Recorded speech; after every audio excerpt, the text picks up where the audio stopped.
and welcome. Thank you so much for being here. Thank you so much for having me, Katie. Well, I'm so excited to get to chat again because we got to chat together for your podcast, and I love the work that you're doing in the world. And I got to also watch your TED Talk, which I actually love that they took it down because to me that indicates that there were some powerful things that you said. And you've also been on quite the incredible healing journey.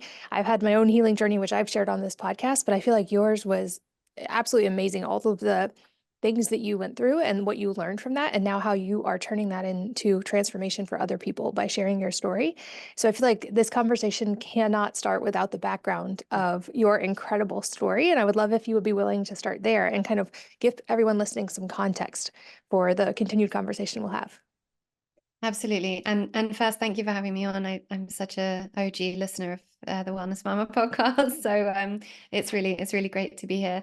Um, so yeah, so I was diagnosed with juvenile rheumatoid arthritis just before my second birthday. I started having symptoms at around 18 months, which showed up right after the measles rubella vaccine. It was just before the MMR was released. So it was a lighter dose almost. And it showed up right after that. I got a virus, and then my ankles swelled up with inflammation, and my parents didn't know what it was. The doctors didn't know what it was. It was the mid 80s. And, autoimmune conditions in children weren't so recognized then. And my mom kept hearing the words growing pains. It must be growing pains, or it must be, and they kept throwing things at her. And just intuitively, she knew that it was, she says now, kind of the words systemic or autoimmune. She didn't have the terminology for it then, but she kind of knew it was that something along those lines. And eventually it was diagnosed as juvenile rheumatoid arthritis. And my parents had really no education in alternative, complementary, holistic, anything. To be honest, my parents had no education in anything. They both left school at 15. And yet my mum was raised very spiritually, and she had this incredible intuitive pull when the doctors were saying that the only treatment available at the time was very high doses of oral steroids. This was actually right around the time where pediatric rheumatologists had decided that the best way to treat childhood arthritis was very, very high doses of oral steroids. There were no other drugs available at the time. And they said that if you go in hard with it, it will knock it on the head. And everyone was following this. And my mum just had this, she calls it this niggle that she had that was telling her that she couldn't put this stuff in her 2-year-old. And everyone was kind of going at her, what are you doing? Get her on the drugs quickly. The doctors were telling her that if she didn't, I would be at risk of my joints being damaged or deformed. But she didn't bow to that pressure, and she took her time, which I think is like the first lesson in parenting. Don't make any decisions from a place of fear. And I don't know quite how she did it, but she did. And she took herself to the library, and because there was no internet, and she emerged 3 days later, having decided upon homeopathy as our treatment plan. And they didn't have much money, but they gathered what they could, and they took me to a homeopathic dietitian here in London. And they did the best they could with that for a while, and completely opted out of the steroids. And I was still being monitored at the hospital. And the doctors were continually telling my mum she was a bad mother, that what she was putting me on was voodoo, and that it would damage me. I would have damaged and deformed joints and all these things, a lot of fear. So I don't really know how my mum kept that resolve, but I owe everything to her that she did.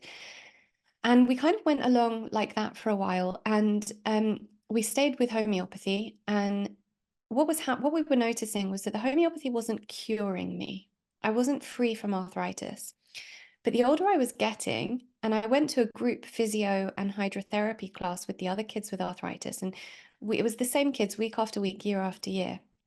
And I was having maybe one flare up a year, and the flare ups were not great. And I'd also been diagnosed with an associated eye condition the following year when I was 3, which was an inflammatory condition. And I was on steroid eye drops for that. And so there were traumatic events happening, and I would have to have, the knees drained, the ankles drained. I would have steroid injections into the eyes. So there was quite a lot of trauma. But next to the kids who I went to my physio class with, as we were getting older, we were noticing differences. So the older we were getting, the more we could see deformities in their joints. And obviously they were all on very high doses of steroids, so they have very round faces. Their limbs weren't growing properly, so a lot of them had shorter arms and legs. And then they were getting secondary conditions, and they were being put on more medications. And then as we got older, the girls weren't getting their periods, and they were all short. They were all a lot shorter. They weren't growing properly. And I was not cured and I was not healed necessarily, but I was growing properly and I looked normal, which is so important for a child. And perhaps more importantly than any of that, my immune system was really strong. So when you've got an autoimmune disease, your immune system is constantly, as you know from thyroid stuff, your immune system is constantly battling itself. And mine wasn't. I wasn't getting every illness going where the other kids were. And we put all of this down to the homeopathy. Now, why wasn't I cured? Why wasn't the homeopathy curing me? Which is at this point the question that people always ask. It was because at this point we didn't have all the missing pieces. We didn't have all the answers yet. My parents were doing the best they could with the minimal resources they had and listening to the homeopath. And we were, I've been using fluoride-free toothpaste, and this will interest you based on, your wellness brand, since I was a baby, because, in the health food shops and where the homeopaths were, it was all fluoride-free. So all that stuff was stuff we were already doing back then, but we didn't have all the answers when it came to diet and nutrition and stuff like that. So there were a lot of missing pieces, but I was growing normally. And by the time I got to high school, I was having my best years. I was having maybe one flare up a year. And it was very possible for me to hide it at the time. And in high school, that was my ultimate, I need to be normal. But when I left high school and I went to performing arts school, I had a massive flare up that seemingly came out of nowhere.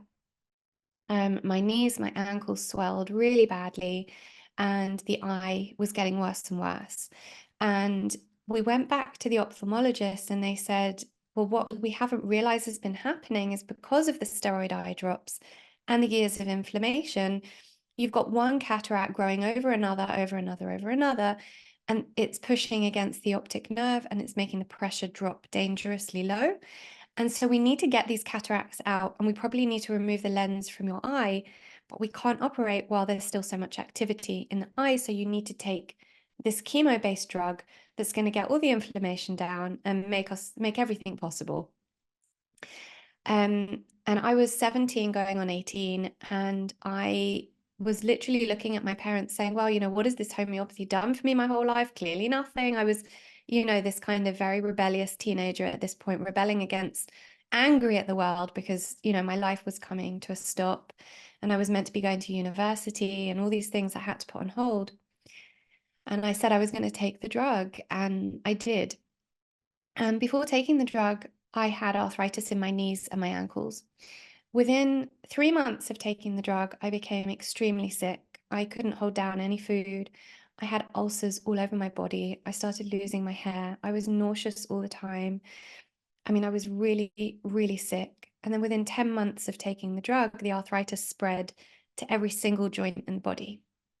And at the end of those 10 months, I had no use of any joint in my body. I couldn't grip cutlery to hold, to bring food to my mouth. I couldn't bend my elbows to bring the food to my mouth. I couldn't chew food. I couldn't use my legs. I couldn't even sit up straight because my hips were so stiff. And my mum wheeled me into the rheumatologist's office, and this rheumatologist had been with me since I was 4. And she didn't bat an eyelid at the fact that I was in a wheelchair. And I had an epiphany at that moment that, oh, she expected it to go like this. She doesn't know any other way. And her answer to me about what the medication had done to me was, it works for 70% of people, and for 30% it doesn't work, and you fall within that 30% category. And I was only 18 years old, but I knew in that moment that, first of all, I'm not a statistic, and there must be more to what makes the human body and mind work and not work than statistics. And there must be more to what makes a medication affect someone so badly and not affect someone else as badly. And I made a decision in that moment that that wasn't going to be my life, and that disability wasn't going to be my story, wellness was. And my mum wheeled me out of her office, and I vowed to make it happen. And I went on a very, very long journey to make that wellness a possibility. That's quite the journey. And it sounds like you got to begin to tap into your own intuition that your mom had modeled for you in that Mm-hmm. moment when you were 18. And I can see so many similarities. And I'm guessing many people listening have resonated maybe on a smaller scale with parts of that story. But for Mm-hmm. me, it was that my mom, I think, also had sort of that intuitive knowledge, but only had the conventional lens from which to operate. And so I had recurring strep throat as a child and had taken dozens of rounds of antibiotics because that was what you did. And that was a thing I later got to heal from. I love that you use the word like pieces and that you like finding the pieces of your own story. I think that Mm-hmm. mindset is such a powerful place to begin to understand from when we're working through something going on with our health. Because, like in your story, you illustrate like it would be so awesome if there were just a doctor who could give us that silver bullet and it would fix everything. But never have I heard a story from someone that it was just a one simple cause, one simple answer. Someone else Right. can give you the answer. I think for each of us, it's that N of one study of ourselves and finding our Mm. own pieces that can be quite the journey. And that's why I don't like to directly share exactly my protocols for anything because I realize they're not going to work exactly the same for anyone else. Right. But I think the foundation of that, the learning to do the experimentation to find the pieces that are going to work for each of us, is a really important part of the journey. So I would love for you, if you're Okay. willing, to share some of maybe what those pieces were for you and how Right. you found them, how you trusted your intuition to try them, maybe any hard lessons you learned along the way, Yeah. and then how they all eventually came together. All of them were hard lessons. And it's only in hindsight that we're able to see that they were amazing lessons and they happened for a reason. Even that piece where I didn't listen to my mum and I went ahead and took the drug, I think, in parenting, we realize that we can model things for our children and they have to come to it themselves. And I think that was a lesson for me that I would take on later, now as a parent, knowing that I had to come to it. My mum couldn't force me to do anything. And by the way, I also had the continuous rounds of antibiotics every time something went wrong because my mum had that piece of the puzzle about let's treat her with homeopathy. And I would go to the homeopath when something was wrong, outside of the arthritis even. But my mum's default was still, oh, she's, got a throat infection. Let's get some antibiotics. Let's, use the antipyretics. And so that was still the norm for us. And that's where the missing pieces were, and that it wasn't a complete holistic approach. So to go to your question, I think the first part was understanding that as well as the pieces to healing, the pieces of understanding the root causes were integral to the healing journey. And of course, you only find all that out later on. So I always say to people, it's never just one thing that's going to heal you, and it's never just one thing that's triggered it. It's always a culmination. So I mentioned earlier the vaccines.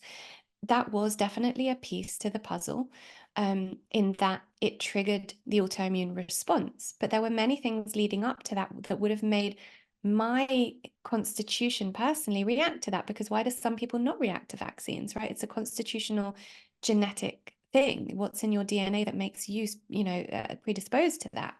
So as an example, when we've done the digging, when my mum gave birth to me, she got an infection. We still don't know what this infection was now, but she got an infection in the hospital, and she couldn't breastfeed me and she couldn't even hold me for 2 weeks. So there was none of that passing of the microbiome. Now, assuming we know now that I have a predisposition, a genetic predisposition to autoimmunity. We know now that I have MTHFR gene mutation, another missing piece of the puzzle. Not being breastfed and having that, essential microbiome passed on just from the touch, that was going to affect me where it might not affect another child. And so all those pieces leading up, and then the vaccine was kind of the catalyst, but it wasn't necessarily the full cause. It was just a catalyst among others that triggered the autoimmune response. So in terms of what I did to heal, so that's where the journey really begins at 18. And there were many things along the way that I did, and it took me a whole decade, but I started with nutrition. And I always like to say that there were two things I started with, because I like I don't ever want people to feel daunted, because my journey was a decade-long journey. And that was because I didn't have all the pieces in one place. And with the work I do now, I try to facilitate that for people, to put everything that enables the healing of a whole person in one place, so that they don't have to take a decade to heal like I did. But I started with nutrition and meditation. And the first thing, actually, before nutrition, was probably the meditation. A friend of my mum's came over to my house when I was in this state of complete disability. I had to wait for people to come over to take me to the toilet, to feed me, everything. And if my mom was at work or my dad was at work, they were sending other people over. So my mum's friend, who's a healer, came over with a cassette tape, a literal cassette tape. It was 2002, of Brandon Bay's The Healing Sands meditation. And I heard this meditation. I'd never been exposed to meditation before. And my grandparents were spiritualists, so I'd always been around healing, and my mom had taken me to spiritual healers and psychic surgeons my whole childhood. But I'd never experienced meditation. And I was lying there listening to Brandon Bay's healing, soothing voice. And all of a sudden, it felt like something was possible. It felt like healing was possible, because I felt relaxed in a way that I didn't know was possible. And she's talking about, that using energy to heal the body. And something just shifted in me, in my belief that I could heal. And so meditation became a huge part of my journey. I was 18, I'm 40 now, and I've been meditating every day since. I mean, give or take, like maybe the days I gave birth and stuff like that. But so I started with just those guided meditations wherever I could get my hands on them, Wayne Dyer, like whoever I could get my hands on. And then I went to the Buddhist center in London and I studied Buddhist meditation. And then I studied chakra meditation. And then I studied transcendental meditation. And then I started going to the Hare Krishna temple here and was doing, chanting. And throughout the years, I kind of cultivated my own practice. And we can get on to kind of my spiritual practice later. Because that's kind of, I feel, the last missing piece, the cherry on the cake.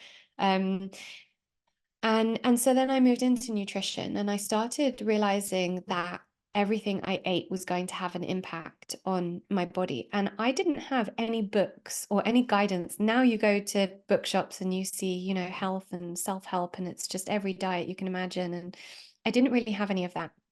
And I honestly, to this day, don't know if this was an intuitive thing or if someone told me or if I was guided, but I just cut gluten, dairy, and sugar. And that was the first thing I did. And I think that started making a huge impact, just because I was raised on a Mediterranean diet, lots of oily fish, lots of olive oil, lots of, all great stuff like that. But with that was also Diet Cokes and, sugar-free cordials and all, that kind of stuff.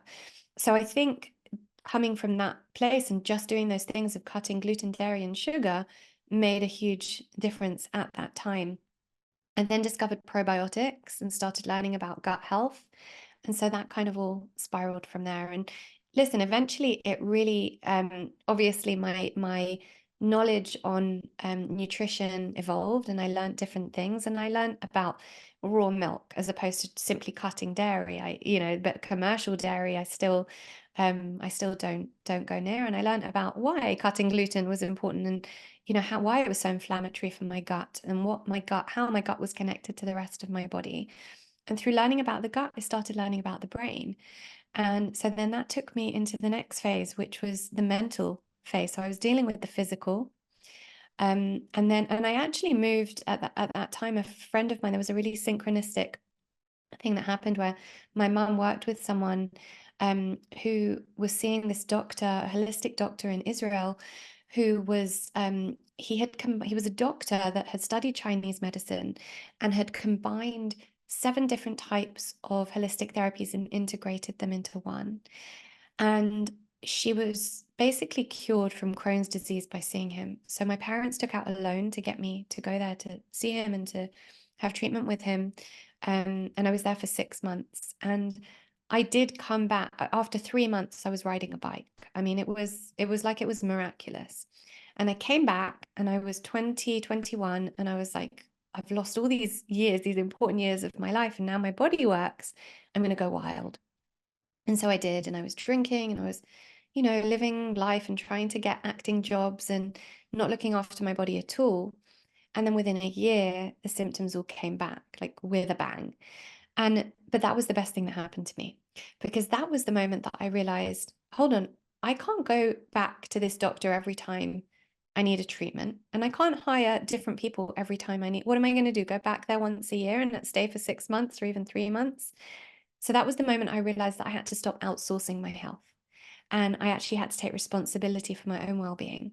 And as you put it, be my own primary healthcare provider and take responsibility. And I think that was the most important lesson in my entire journey, that I could not keep outsourcing my health to any, as amazing as they were. And I could still utilize the support of homeopaths, naturopaths, whatever it might be. But at the end of the day, no one was coming to save me. I had to save me, and I had to make a choice that I was going to heal, and that had to start with me. So that was a really great moment, a kind of pivotal moment in the journey. And then it was after that when, excuse me, I moved on from realizing that I couldn't just focus on the physical, there was the emotional, mental, and spiritual as well. And then all those came into play. And I can go into those if you like as well. Yeah, that's incredible. I love that line about you realizing you couldn't outsource your health. I think that's an Mhm. important one. I also really honed in on that when you said when you had that switch happen internally, that you had hope that it was possible to heal. I think that piece is often overlooked.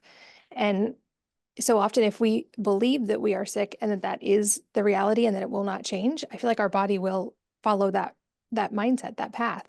Whereas 100%. even that small switch into just hope, even a tiniest bit of hope, can begin such a positive cascade. And I think even when it comes to food, for instance, like I had experiences of eating what on paper would have been the most perfect diet, quote unquote, but I was afraid of everything. And I thought, like, I had so much fear around it that those things probably Right. didn't even nourish my body in the way they could have. And so I love that you brought this into now. You walked us through the physical layers and then the mental layers. And I know there were more for you, but I'm curious how you began to access those and to tangibly shift them. Because it seems like I hear many stories from women, especially. We can do all the research, get it, understand the physical side, take all the supplements, eat all the right foods. But then at some point, we're confronted with those deeper layers. And those seem a lot harder sometimes to figure out for ourselves because there aren't easily Googleable answers to those questions. It requires a little bit more. So I would love for you to share how you navigated that. Yeah, absolutely. And such an important part because, yeah, I was doing all the things for my physical health at this point and taking all the supplements. And I was kind of saving money here and there to work with naturopaths. And I was still working with my homeopath. And at the time, I had an incredible homeopath. And we were working really closely. And she was giving me Reiki. And I was, doing all the things for my physical health. And it still wasn't, really, I wasn't, I was getting better for sure. I wasn't fully head to toe disabled at this point, but I wasn't an able-bodied person either. So then I started tapping into what came next. And the first thing that I realized was that I had trapped emotions. And there was this kind of emotional element to it. And, what is going on internally with a child that has grown in, an adult that was a child that grew up with an illness that was, you know, never the same as everyone else, that had lots of differences. I was very much defined by this illness, in school and even by my family and by my extended family. It was always, a conversation.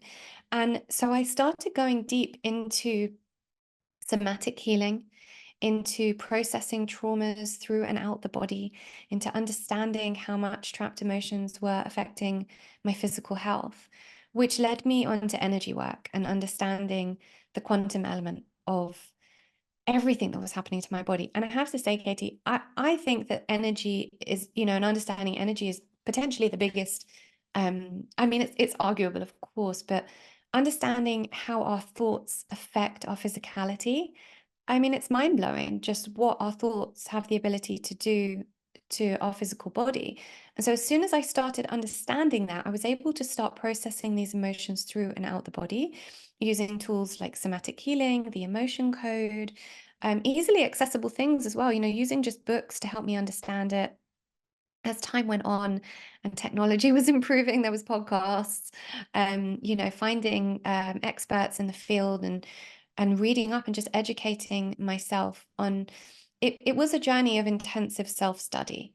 I did eventually study nutrition and life coaching and, you know, a bunch of things, but I have to say that the things that I learned the most from were the things I went and studied myself. Learning about learning about epigenetics, for example, you know, understand. And I'm sorry, I'm going back on myself, but finding that missing piece as well, you know, understanding that, you know, what I spoke about before, why my body reacted to those medications where maybe someone else wouldn't, was an epigenetic component to it, and understanding why, like what my genes were doing. So as time went on, putting all these pieces together, then that piece of the emotions and the trapped emotions and the energy led on to me understanding that I needed to rewire my brain out of disability thinking, right? So I've now removed the trapped emotions, and I'm continuing to do that, and I'm processing the trauma and learning how to move on from that. But then I still have these thoughts in my head, and I'm still operating from this kind of victim consciousness of, yeah, but they don't understand, and no one understands how hard it is to be in pain all the time, and, you know, yeah, my illness, my arthritis. And so one of the first things I did was stop saying my arthritis.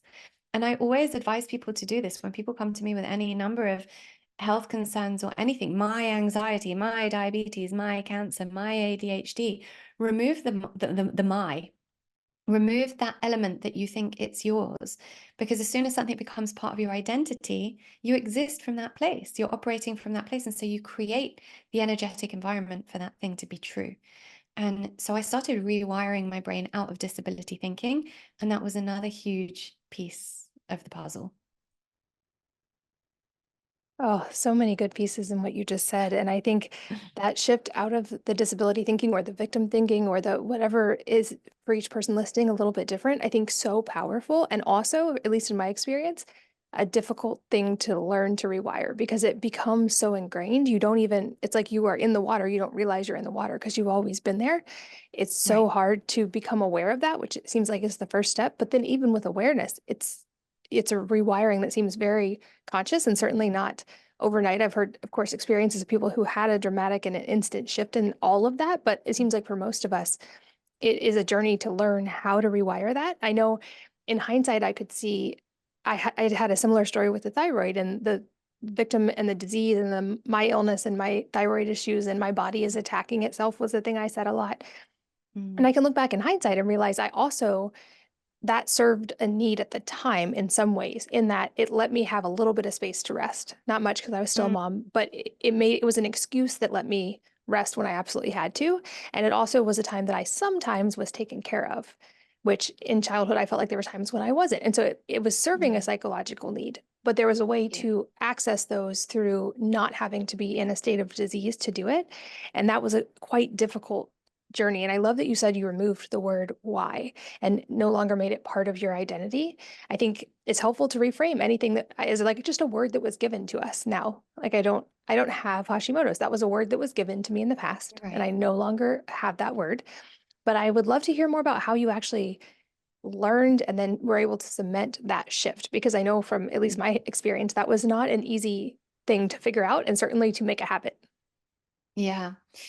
Um, So firstly, just to go to your point of you know, sometimes you need that because it gives you that almost excuse to rest. I would say I agree with that, but at the same time, when you, so I tell people who are healing from anything, you're not suffering with this, you're healing from it. So if we need to tell our loved ones we need rest, we can always say, I'm healing right now, and my healing requires me to rest. My healing requires me to be nurtured and looked after. Um, and I feel like when we use the word healing, it's so much more powerful than, you know, even when I work with a lot of people with cancer and we use the term, we're healing, you know, they're healing from cancer, not suffering with cancer. We're not a cancer survivor. You're not fighting anything, because even that fight, you know, we have so much at the moment, the fight on cancer, the war on cancer, the war on viruses, the war, you know, we don't want to be warring with ourselves. We want to use positive terminology. And that's not to say that we don't honor the emotions and the trauma and whatever's going on. I'm a big, big advocate for helping women honor everything that's happening and has happened to them, even ancestrally, right? And on my course, we even have, we go through pretty much like everything you can imagine. I'll talk about that later perhaps, but to the point that we even go back and heal what's happened ancestrally, because we could be holding that too. So it's not that we're not honoring what's happening, it's that we are honoring it, and then we're learning to process it out the body. So you asked how I did that. I think journaling was a massive part of my journey, because I've always found that it's very challenging to heal anything without the awareness of it, and without the awareness of what our minds are actually doing. And for me, journaling has given me that insight into what's going on in my mind that I might not even consciously know until I write it down. It's like that Joan Didion saying, I don't know what I think until I write it. And that's so true for me with journaling. And I know even for my husband, it's been a massive thing for him. In all the kind of self-development tools that he's adopted over the years, journaling is the thing that brings him back every time. And so I think, if nothing else, journaling gave me the awareness of what I was doing, and and the terminology I was using, and how I was thinking about myself.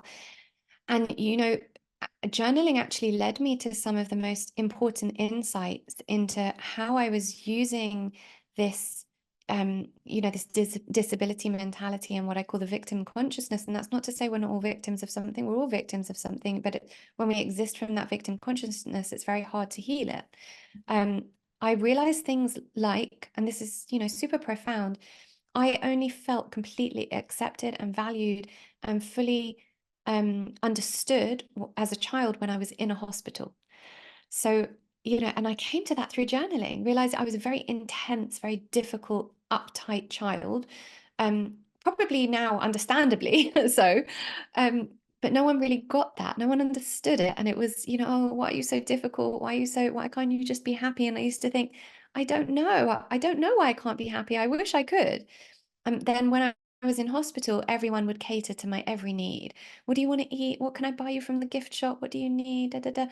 And so my safe place became the hospital.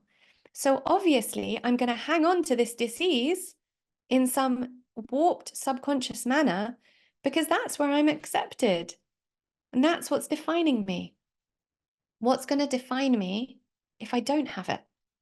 So getting to the roots of all these very powerful things that my subconscious brain was holding on to was such a huge part of it. And honestly, there are, super expensive therapists and courses and all sorts of things, but awareness is key. Once you realize these things, and you can do that just by journaling yourself, that just having that awareness gives you the ability to start processing it. And I think using tools like Dr. Bradley Nelson's The Emotion Code, Dr. John Sarno's work was hugely, transformative for me. Dr. John Sarno did a lot about, processing all our emotions, knowing that trapped emotions can cause physical dis-ease. They can metastasize into dis-ease. So work like that really helped me. Over the years, I did work with different practitioners as well.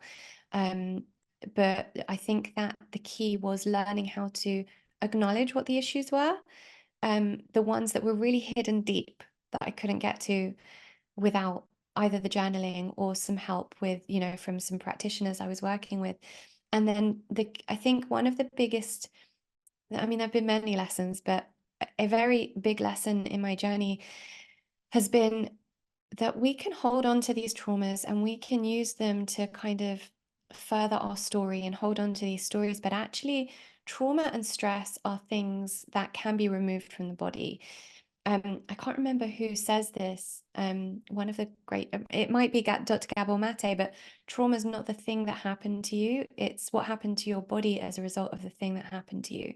That might be Peter Levine, actually, from who created the somatic experiencing, which I love. So that was another, thing that I learned.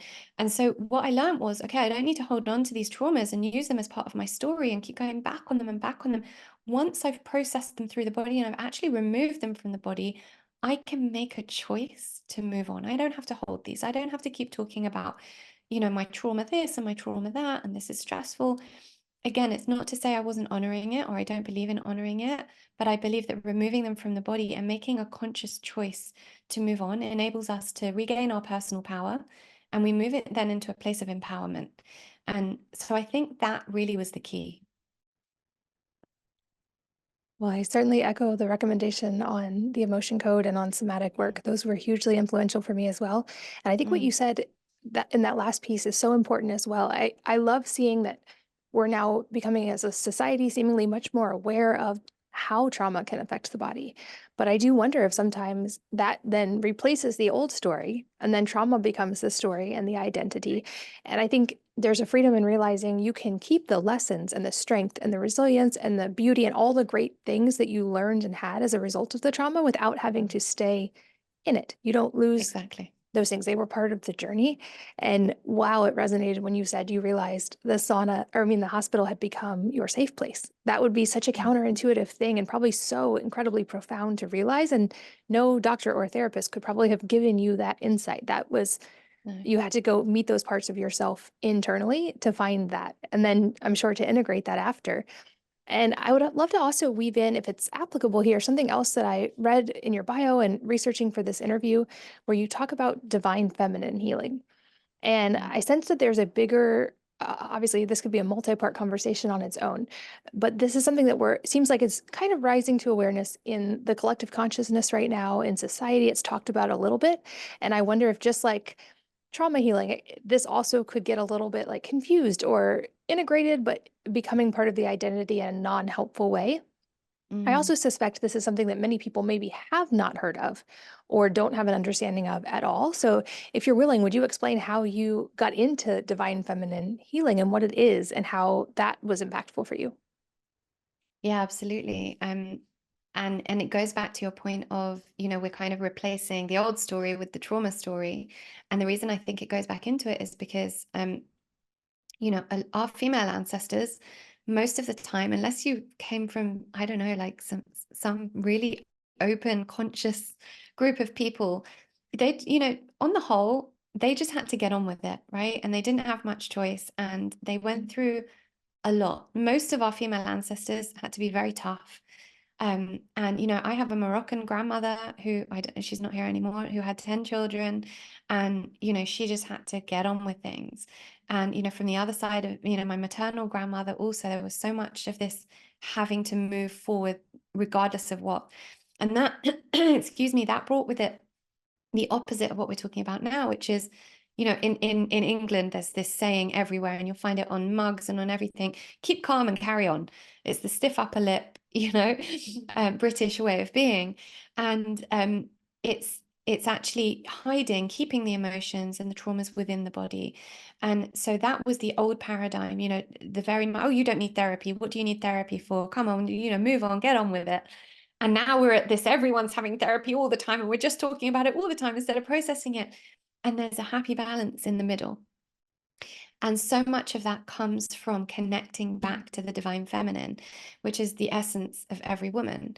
And part of that is integrating this ancestral healing and really kind of, breaking those intergenerational ties and the traumas that we are carrying within our own bodies, within our own DNA. Our ancestors' traumas are imprinted on our DNA, and there have been mice studies that show this, that literally show that we carry the traumas and into our own lives, and a lot of our behaviors could be as a result of that. So going back to ancestral healing and healing intergenerational wounds is super important.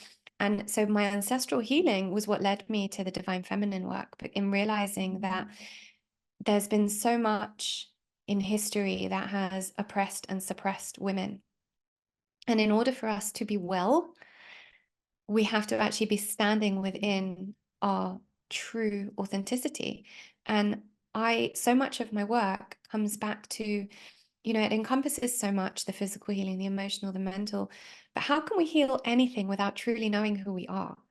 And so many of us as women, and especially as mums, have to do that whole thing of getting on with it regardless of what's going on. And I know with so many of my clients, they come to me and they don't know who they are anymore, or maybe they didn't in the first place, because so much happens in life. And many of my clients maybe got married young or had kids young before they truly knew themselves. And so we kind of have had society oppressing us on one side, and then we've oppressed ourselves on the other side, not willingly or knowingly, but because all these life things have happened that have stopped us from getting to know ourselves. And the divine feminine work is about regaining that access to self, to capital S self, to stepping into our true authentic power, which looks different to every woman. But it's about authenticity. It's about really just tuning in with who are you as a woman underneath all of the things you were told you are, or you might even think you are. And I went really deep into inner child work and shadow work in my journey. And shadow work has informed a lot of my own work and what I do with clients, and has also informed so much of, because what I told you before about the hospital, for example, that's shadow. That's the part of me that was living in the shadows, that I had to acknowledge that this little girl that only felt accepted in a hospital, she's still there. She's still there in the shadows. And in doing that deep work, and that's hard work. That's like cry on the bathroom floor kind of work, but that enabled me to gain this access back to my true essence, which enabled me to truly step into my femininity. And I mean that from, the divine feminine sense, not, how that the word can get taken in, many different ways, but me as a woman and what that meant for me and how I can show up in all my power as a woman. And yeah, it can be taken in many different directions, but it's very powerful work. I think the keep calm and carry on circulated here in the US for a little while as well. And I love that you brought a balance to that of it's not that we need to pause everything and only do therapy and become the story of that, or that we ignore it all and move on. It's that we learn how to integrate all of those pieces back to the finding your own puzzle pieces analogy. And I Yeah. have found, and I know this is your work as well, it is a far reaching and far ranging path to do that. And those Yeah. pieces are so different for each of us. I also can think back to the woman I was when I said things like my body's attacking itself. And I had this story of Hashimoto's. And before I figured out it or found that first glimmer of hope and how overwhelming it felt and how impossible it felt, and how even when I would hear stories of other people having found healing and seemingly like these amazing recoveries, I would doubt it, or I would think, well, that's great, but it's not possible for me. And so I would love, Mm. you've given us so many of the tangible steps and the inner steps. And even what you just said about shadow work, I think is so valuable. And inner child work has been absolutely profound for me. But I wonder if you have any words for the woman who maybe is where I was all those years ago and feels like, well, that's great that these people figured it out, but it doesn't seem possible for me. Is there any like words that you might find helpful, or first steps, or maybe just a little bit of openness in a resource you could point her to? Or what would you say to the women who feel those feelings? So I think what it comes back to for me is energy. Health is a frequency, wellness is a frequency. And our thoughts and our feelings and all our actions and our behaviors hold a vibrational frequency. And so everything we're thinking will have an impact. And I think knowing that for me was such a great reminder that I am the master of my destiny.